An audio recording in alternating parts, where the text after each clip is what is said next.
Greetings, I'm Eddie Muller, coming to you from the Grand Lake Theater in Oakland, California.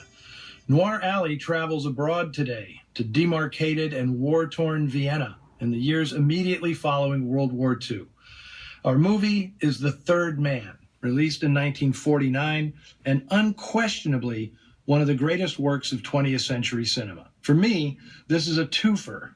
I've had lots of requests to show some British film noir, and The Third Man has been requested by many viewers. Today, I satisfy all of you. And of course, I've had just as many people ask if The Third Man is really a film noir.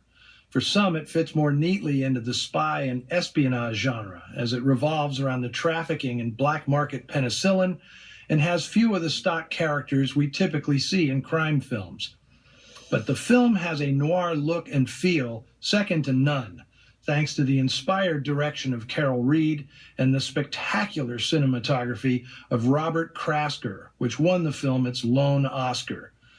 For me, it's the film's philosophical themes that push it deep into noir terrain.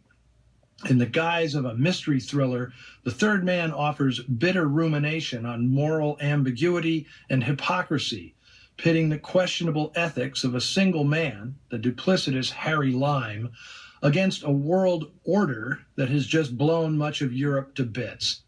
There is a lot to absorb in this one. Sometimes great films have odd origins. In the case of The Third Man, it all began with trapped money. British producer Alexander Korda had funds frozen in Austria from pre-war projects, and rather than battle with the banks, he opted to spend some of it on a new movie.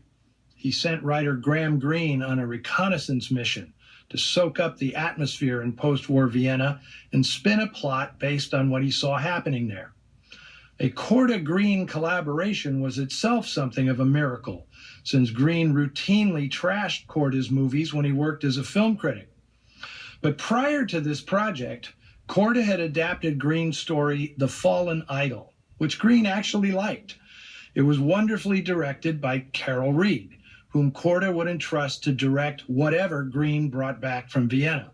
That turned out to be a treatment so dense, Greene turned it into a novella called The Third Man.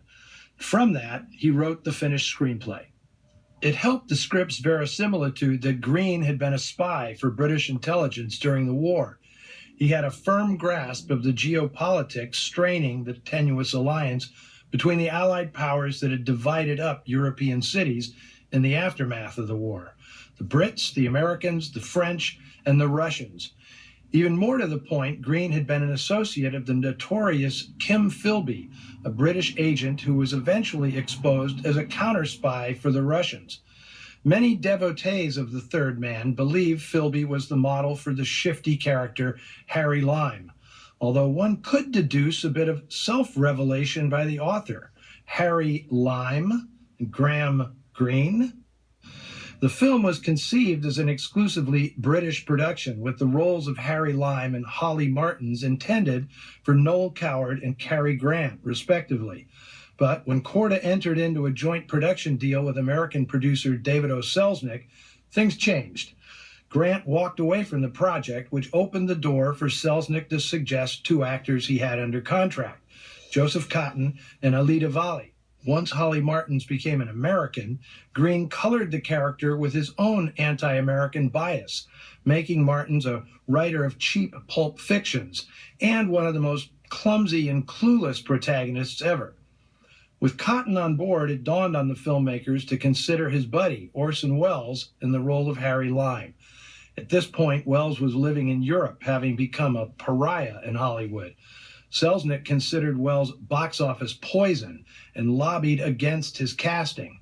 But Carol Reed was adamant, and in hindsight, it seems preordained that Welles would be part of this project.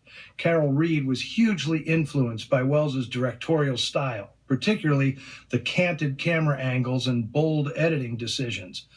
Welles's inspiration was so evident, some critics insisted, with no evidence, that he had directed much of the film. Not true, although his larger-than-life influence is obvious. Also, with Trevor Howard and featuring one of the most unique and evocative scores ever, Here's the counterweight to all the cheap and grungy B movies I've shown on Noir Alley. One of the greatest movies ever made, The Third Man.